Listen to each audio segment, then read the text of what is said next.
ત્યાં કમાઈ શકે આ બિઝનેસમાં આનું પ્રમાણપત્ર, બીજું કંઈ આનાથી વિશેષ પ્રમાણપત્રની જરૂર નહીં. મારું નામ જયદેવ આચાર્ય છે. હું પણ બોપલથી જ આવું છું છેલ્લા 2.5 વર્ષથી. આજે અમારો બિઝનેસ હતો પહેલાં 2005થી હોટલ વ્યવસાય, ગુજરાતી ડાઇનિંગ પર. 15 વર્ષ અમે લોકોએ આખું ફેમિલીએ આ બિઝનેસ ચલાવ્યો અને કોરોના પછી આ બિઝનેસ બંધ કરવો પડ્યો હોટલનો. ત્યાર પછી જે મુશ્કેલીઓ શરૂ થઈ, હેલ્થના પણ ઇસ્યુ વધ્યા અને રેન્ટના પણ ઇસ્યુ વધ્યા.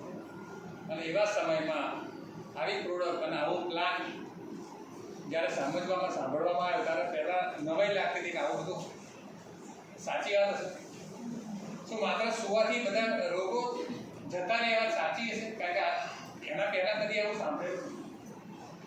પણ જ્યારે એમ થયું કે આટલા 10-12 લાખ રૂપિયા ખર્ચો કર્યા પછી જો એલોપેથિકથી રિઝલ્ટ ના મળ્યું હોય તો એક ચાન્સ ફોર 7-8 હજાર રૂપિયા દે.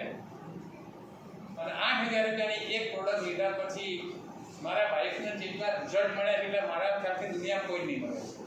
એટલા જબરદસ્ત રિઝલ્ટ મારા વાઈફને મળે. આજે એના તબિયત નથી સારી તો મેં કીધું ચાલ ને થોડું અમે કીધું બહુ ટાઈમથી અહીંયા આવીને જઈએ. એને ઈચ્છા તો હતી શેરિંગ કરવાની, પણ હમણાં એને થોડું ટ્રીટમેન્ટ ચાલે છે એટલે ઊભા રહેવાના હિસાબે મને કે તમે શેરિંગ કરી લેજો મારા.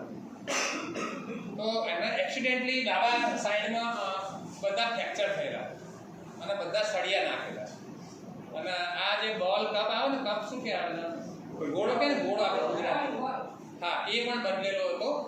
અને ગમે મેજર ઓપરેશન થયા પછી જે એલોપેથિકની સાઈડ ઇફેક્ટ થઈ હતી એ બધી એટલી બધી જબરદસ્ત થઈ હતી. માઇગ્રેન થઈ ગયો હતો, વેરિકોઝ વેન થઈ ગયો હતો, ડાયજેશન સિસ્ટમ, વેટ વધી ગયું હતું અને બાલ પણ સફેદ આવવાના શરૂ થઈ ગયા હતા. આંખોના ચશ્મા પણ નંબર આવવા શરૂ થઈ ગયા હતા. અને એવા ઘણા બધા ડિસીઝ બોડીમાં આવી ગયા હતા એલોપેથિક દવાના હિસાબે. અને જીવનથી હારી ગઈ હતી. જ્યારે હું પ્રોડક્ટ લઈને ગયો હતો, જ્યારે 2 વર્ષ પહેલાં, ત્યારે એણે જે શબ્દો વાપર્યા તે હજુ પણ મને યાદ છે. મને કે હવે આવું બધું કર્યા વગર મને કે આટલી બાટલી લાવી દો ને, એટલે તમે છૂટો હું છું. આવી પરિસ્થિતિમાં જ્યારે આ પ્રોડક્ટ અમારી જોડે આવી અને વાપરવાનું શરૂ કર્યા પછી જે 1 by 1 રિઝલ્ટ શરૂ થયા. આજે અમે લોકોને જડીબુટ્ટી, સંજીવની જડીબુટ્ટી, નવું જીવનદાન, નવું જીવન. આટલા વર્ષોમાં સાહેબ એલોપેથિક જોડે આવી કોઈ દવા નહીં કે જે લોકોને નવું જીવન આપી શકે. અને હોટલ બંધ થઈ ગઈ હતી, આવક બંધ થઈ ગઈ હતી, તો બિઝનેસ પણ આવક પણ જોતી હતી.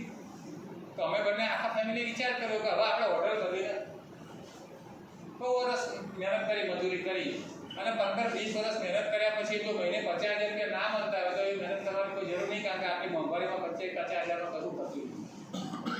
આ બિઝનેસ શરૂ કર્યો ધીમે ધીમે તેમાં આખા ફેમિલી. અને અત્યારે હોટલમાં જે 15 વર્ષમાં નહીં કમાયા સારી 15 મહિનામાં કમાયા. એટલા સક્ષમ છે. સૌથી વધારે આનંદ ત્યારે થયો કે લોકોના ઘરમાં પણ પૈસા આવે. આપણે જે લોકોને લાયા આ બિઝનેસમાં એના ઘરમાં પણ પૈસા આવે. આજે મારી ટીમમાં લગભગ 20-25 જણ જોડે ગાડી તો એના આપણે નિમિત્ત બધા. હું તો એવું કહું સાહેબ કે આ બિઝનેસ પૈસા કમાવા કરતાં દુઆ કમાવાનો વધારે છે. લોકોને દુઆ મળશે. આજે આપણા થકી કોઈને હેલ્થ સારી થાય, કોઈના ઘરે લાખ-1.5 લાખ રૂપિયા ની રિપ્લેસમેન્ટમાં બચી જતા હોય તો સારી વસ્તુ સમજી. અચ્છા, આપણે આ કોઈને બિઝનેસમાં લાયા ને એના ઘરે લાખ રૂપિયા મહિને આવતા હતા તો ખોટું. તો આપણે બીજું જોઈએ શું? હેલ્થ અને હેપીનેસ અમારા ઘરમાં છે સાહેબ. જો હેલ્થ મારા વાઈફ ન મળે, પૈસા મને મળે અને હેપીનેસ આખા ફેમિલી મળે, પરિવાર જોરદાર. અને અમે તો આ હેલ્થ અને હેપીનેસના વ્યવસાયમાં ફૂલ ટાઈમ આખું ફેમિલી આ કામ કરીએ. હું ફૂલ ટાઈમ આ કામ કરું છું, મારા વાઈફ પણ ફૂલ ટાઈમ આ કરે છે. અને જેમ આપણે કીધું એમ મારા આરતી કરે એમ મારા બાબાને પણ આ બિઝનેસમાં લઈ દીધું. આખું ફેમિલી આ કામ કરીએ છીએ. નોકરી કરવી નથી, કારણ કે નોકરીમાં 15-20 હજાર રૂપિયા આપણને તોડાઈ નાખે. બધાને અનુભવ છે નોકરીમાં. છતાં આપણે ઘણા લોકો કહે કે ના અમે નોકરી કરો એટલે કે 15,000માં આપણે બોપલમાં ભાડે મકાને નહીં મળતું. તમે આટલા પગારમાં કરશો શું? પણ આ પરિસ્થિતિ છે. અને દુનિયામાં લોકો તમને એટલા બધા નોકરીના માઇન્ડસેટ કરી નાખે. આજે સપનાની વાત કરીને તો સપનાની હું પણ તમને વાત કરું કે એક ભાઈને ભગવાન પ્રસન્ન થયા ને તો એણે માગ્યું કે કંઈક માગી લે તો કે બહુ બધી ગાડીઓ આવે એવું કરો. એ ભાઈને ટ્રાફિક પોલીસ બનાવે. કે રાત નીચે રોજ 25-50 100 ગાડીઓ જશે.